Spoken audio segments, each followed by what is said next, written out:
सूरत हाल बताने जा रहे हैं, जिसमें हम आपसे डिस्कस करेंगे कि सऊदी एम्बेसी में इस वक्त क्या सूरत हाल जारी है।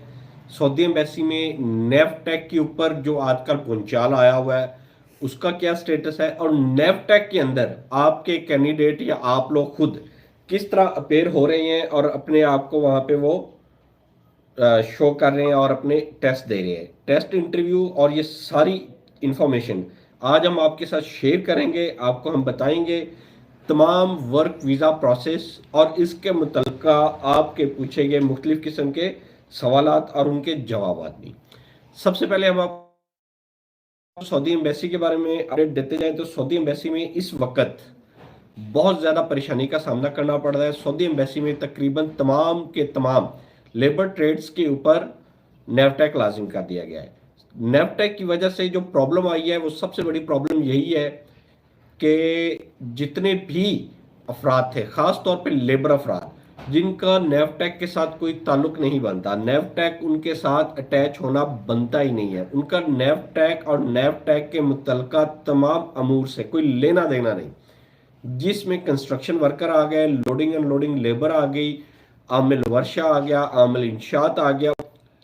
ये वो ट्रेड्स थे जिनका नेवटेक या नेवटेक पॉसिबल यानी कि कुछ make sense, it does not make sense कि इनका नेवटेक हो। इनसे आप क्या क्वेश्चन पूछेंगे, इनका आप क्या टेस्ट लेंगे? आप इनको सिर्फ पैसे लेके खजल ख्वार करना चाहते हैं तो इनके लिए आप फीस ज्यादा कर दें, सिंपली बात है। जो $50 आपने नेवटेक के लेने हैं इनकी फीस में $50 एड ऑन कर दे, इनसे लेने का तुक ही नहीं बनता। क्यों ये इतना खजल ख्वारी को 2-4 हजार 5 हजार किराया लेके आते हैं, किधर जाते हैं किधर नहीं जाते। पहले सिर्फ लाहौर में शुरू हुआ, अभी बहरहाल मुख्तलिफ और शहरों में भी शुरू हो चुका है। तो it does not make sense कि लेबर के ऊपर नेवटेक क्यों लिया जा रहा है। अब साइक दराजा के ऊपर लिया जा रहा है, उसके बाद हाफला कबीरा के ऊपर, हाफला कबीरा या शाइक शहाना जो है उनके ऊपर जितने भी नेवटेक हो रहे हैं उनके पास इक्विपमेंट ही नहीं है जिनके ऊपर वो टेस्ट लेंगे।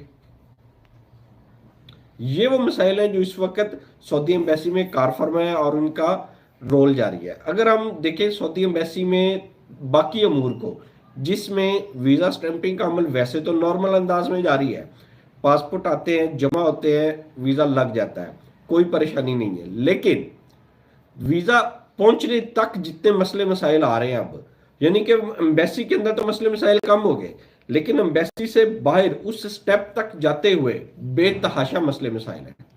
उनको हम किस तरह डिस्कस करेंगे या किस तरह में हैंडल करेंगे, वो एक बड़ी परेशानी का अमल बना हुआ है।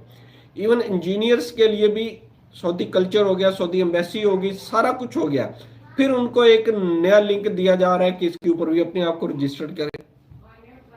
ये नाकाबिले बर्दाश्त बातें, ये होना नहीं चाहिए। सिंपल आपने नेवटेक करवाया, अपना काम करवाए। इंजीनियर है, इंजीनियर के लिए आपने सऊदी कल्चर रखा हुआ है, सऊदी कल्चर से रजिस्टर हो और काम हो जाना चाहिए, इसमें कोई परेशानी नहीं होनी चाहिए। लेकिन उनको भी ऐसा नहीं दिया जा रहा। टेक्नीशियंस के जितने भी वीजे हैं उनको नेवटेक जरूरी है, वो नेवटेक के बगैर नहीं जाने चाहिए। टेक्नीशियन बहुत जरूरी है, लेकिन यहाँ पे टोटल जो आवे का आवा है ना वो बिगड़ा हुआ है। वो टेक्नीशियंस के ऊपर तो कोई जोर दे ही नहीं रहा, वो फोकस वैसे ही है, वो वैसे ही चल रहा है और वो चलता भी रहेगा। नेवटेक होके लग रहे हैं, नेवटेक के बगैर लग रहे हैं, लेकिन वो नहीं है, उसमें परेशानी वाली कोई ऐसा बात नहीं है। वीजा स्टैंपिंग का अमल सऊदी एम्बेसी में स्मूथली है, लेकिन बाहर वाली प्रॉब्लम है। आज से अगर हम 10 साल पहले बात करें तो बंदा सिर्फ 5-10 हजार रुपए का अपना मेडिकल करवाता, वीजा उसका लग जाता था बगैर किसी परेशानी के। सिर्फ वीजा एम्बेसी जाने से पहले सिर्फ बंदे का जो पर्सनल खर्चा था वीजा कॉस्ट के अलावा वो सिर्फ 5 से 10 हजार रुपया था। लेकिन मौजूदा टाइम में वो खर्चा ऑलमोस्ट 1 से 1.5 लाख रुपए तक पहुंच चुका है। वो खर्चा जो मौजूदा दौर में मौजूदा टाइम में 5-10 हजार रुपया हुआ करता था वो 1 से 1.5 लाख रुपया हो गया। 4-5 हजार का मेडिकल होता था, इतने का तो सिर्फ इस वक्त टोकन निकल रहा है। मेडिकल का 20 से 25 हजार रुपये अलग ले रहे हैं और अर्जेंट की तो सबकी मनमानियां चल रही हैं। कोई तो वैसे 20 हजार ले रहा है, कुछ 26 हजार रुपये लेने की आवाजें आई हैं। वलेंशिया टाउन में जो मेडिकल सेंटर है वो एक सियासतदान का मेडिकल सेंटर है, अब सियासतदान भी इसमें घुस गए हैं, तो जाहिर बात है जब सियासतदानों को पता चल गया कि इस फील्ड में पैसे हैं तो वो इस फील्ड में पैसों की खातर घुस गए और उन्होंने जनरल पब्लिक को तंग करना ही करना। नेक्स्ट स्टेप पे अगर हम जाएं, मेडिकल क्लियर हुआ, नेवटेक आ गया, $50 तो इसकी फीस आ गई, तो हर बंदे को उन्होंने फेल कर देना होता है, उसका 50,000 रुपया पास होने का अलग से उसको देना पड़ता है।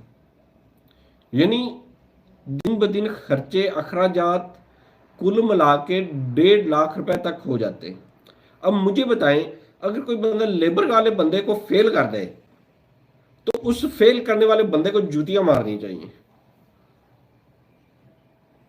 कि तूने आमिल इंशात वाले बंदे को किस बेस पे फेल किया।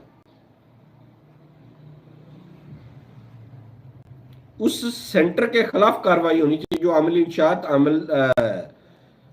वो क्या नाम लेते, एक आमिल इंशात है, आमिल बन्ना, आमिल इंशात और आमिल बन्ना के ऊपर किसी को फेल करे तो उस सेंटर के खिलाफ तादीबी कार्रवाई होनी चाहिए।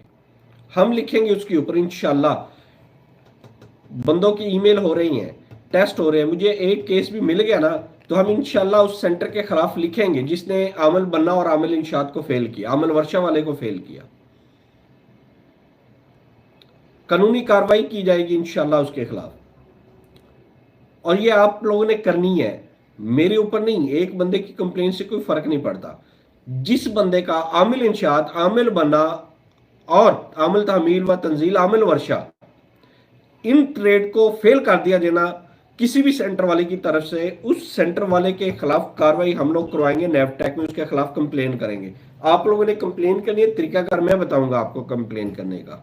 हम तकामुल में भी कंप्लेन करेंगे, नेवटेक में भी कंप्लेन करेंगे। देखते हैं ये आमिल बन्ना और आमिल इंशात को कैसे फेल करते हैं। इंशाल्लाह आपने साथ देना है हमारा, हम इनको फेल नहीं करने देंगे आमिल इंशात आमिल बन्ना को। पहली बात तो सऊदी गवर्नमेंट से रिक्वेस्ट करते हैं कि आप इनको नेवटेक से निकालें। इन ट्रेड का नेवटेक में होना आम आवाम के साथ जुल्म है, आप आम आवाम के साथ ज्यादती कर रहे हैं। इन ट्रेड को नेवटेक में ला के जनरल पब्लिक के साथ बेतहाशा ज्यादती की जा रही है। इन ट्रेड का होना अमल तकामल में और नेवटेक में होना सऊदी गवर्नमेंट की तरफ से एक बेईमाना जुल्म है।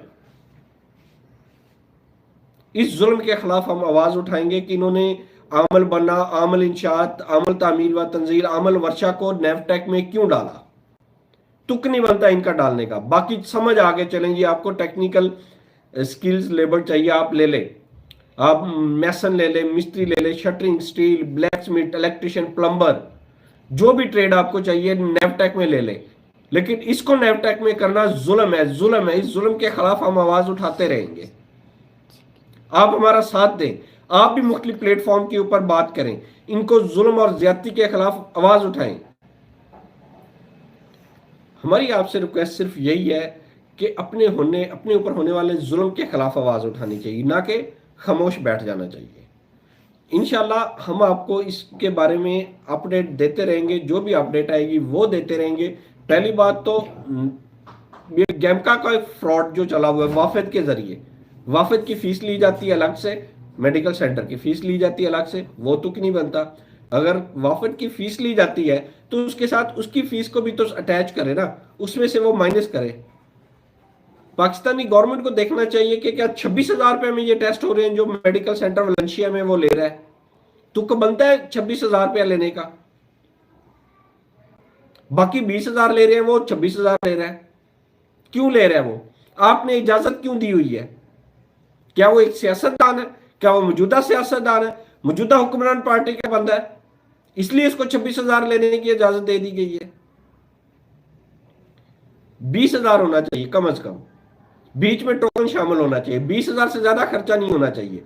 आप यही टेस्ट किसी भी प्राइवेट लेबोरेटरी से करवाते हैं, आपके पैसे कम लगते हैं, उनके पास उनके खर्चे आप लोगों से ज्यादा है। आपके पास तो रेगुलर 5 दिन कस्टमर आने, उनके जितने कस्टमर रेगुलर 5 दिन आने, उनके पास इतने कस्टमर नहीं आते वीकली, उनके खर्चे ज्यादा कम है। आप ज्यादा क्यों चार्ज कर रहे हैं? ये गैमका को सोचना चाहिए। अभी अजान का वक्त हुआ चाहता है, हम इंशाल्लाह नेक्स्ट टाइम इसके ऊपर प्रॉपर वीडियो बनाएंगे जो हम आपके साथ शेयर भी करेंगे।